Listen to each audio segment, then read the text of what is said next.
নমস্কার, আমরা সমবেতভাবে শ্রীরামকৃষ্ণের অনুধ্যান করব।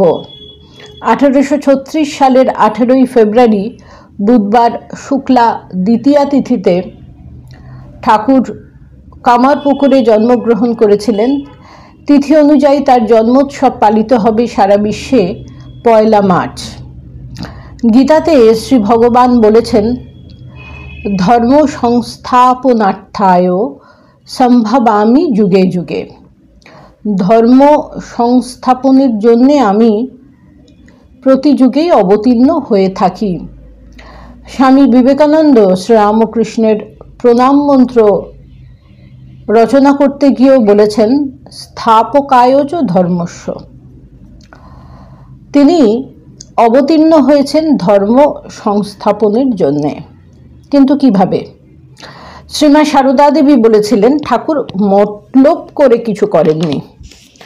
আমরা যেভাবে দর্শন সৃষ্টি করি বুদ্ধিকে অবলম্বন করে, অথবা আমরা যেভাবে দল গঠন করে থাকি কোনো একটি প্রোগ্রাম মাথা থেকে ছক কষে বা কাগজে লিখে, ঠাকুর সেভাবে কিছু করেননি। জগন্মাতা তাকে যেমনভাবে চালিয়েছেন তিনি তাই করেছেন। সেইভাবেই তিনি জগতে ধর্ম প্রতিষ্ঠা করেছিলেন। মানুষের জীবন হচ্ছে ভগবান লাভের জন্যে। এই প্রধান কথাটি জাগিয়ে রাখতে হবে জীবনের প্রতিটি মুহূর্তে। শ্রীরামকৃষ্ণ বলতেন ঈশান মুখোপাধ্যায়কে, ঈশান মুখোপাধ্যায় চাঁদনির ঘাটে বসে সন্ধ্যা বন্দনা করছিলেন।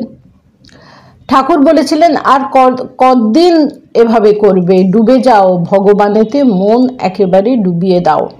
তার প্রতি ভালোবাসা আনো, ব্যাকুলতা আনো, সরলতা আনো। এই অনুষ্ঠান কতদিন চলবে? তিনি তাই চেয়েছিলেন, সরলতা, ব্যাকুলতা। বলতেন, ধ্যান করবে মনে কোণে বনে। তিনি তো বলেননি হিমালয়ে চলে যাও। মনের ভিতরে, নিজের মনের ভিতরে ডুবে গিয়ে ঘরের কোণে বসে তাকে ডাকো। কেউ যদি বনে যেতে চায়, হিমালয়ে যেতে চায়, যেতে পারে, সেখানে ভগবানের চিন্তা করতে পারে। কিন্তু ভগবানের চিন্তা করাটা চাই।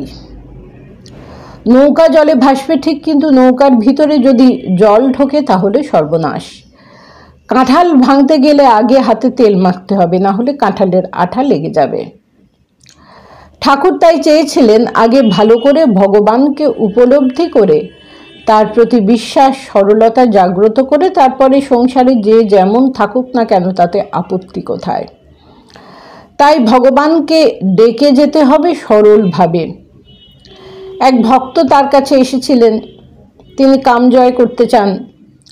ভেবেছিলেন ঠাকুর তাকে হঠযোগ, প্রাণায়াম এসব কিছু বলবেন, কিন্তু ঠাকুর বলেছিলেন, তুমি হাততালি দিয়ে হরি হরি বলবে। হাততালি দিলে পাখি উড়ে যায়, যদি গাছের সামনে গিয়ে হাততালি দেওয়া হয়। তেমনি হাততালি দিয়ে হরি হরি বললে কাম, রিপু এইসব কিছুকে জয় করা যায়। ওই যে ঠাকুর গঙ্গার ধারে মুখ ঘষতেন আর বলতেন, মা আর একটা দিন চলে গেল, তুই দেখা দিলি নে। এই যে ব্যাকুলতা, এইটাই হচ্ছে আসল জিনিস। এইটা চাই, সাধন চাই, তবেই তো সিদ্ধি হবে।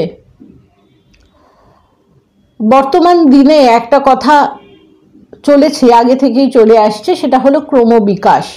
সাধারণ উপাদান থেকে ক্রমে ক্রমে উন্নত হয়ে আমরা মানুষ পর্যন্ত এসে পৌঁছেছি। তারপরে আমাদের আরও উন্নতি করতে হবে। কিন্তু আমরা যদি নিজের মনে ডুবুরি নামাতে না পারি, তাহলে বুঝবো কি করে মনের ভিতর কি আছে?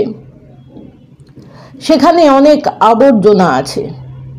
ঠাকুর কিন্তু বললেন, তোমরা সব নারায়ণ। কিন্তু আমরা সেই স্বস্বরূপকে আবৃত করে রেখেছি। বুঝতে পারিনি যে সমস্ত বিশ্ব ব্রহ্মময়।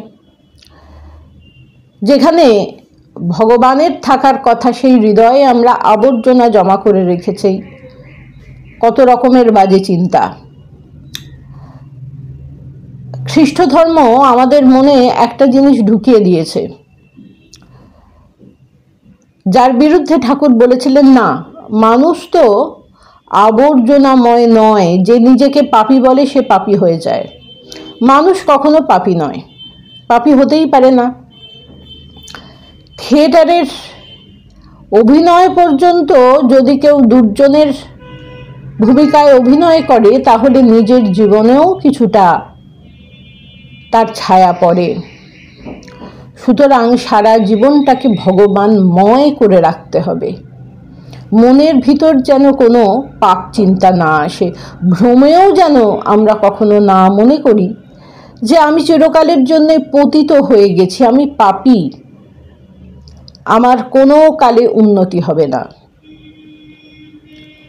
বরং মনে করতে হবে জীব শিব অবতার এই জন্যে অবতীর্ণ হন, মানুষকে পথ দেখাবার জন্যে, মানুষের মনের উত্তরণের জন্যে। আবার আমরা পরের দিন আলোচনা করছি। নমস্কার।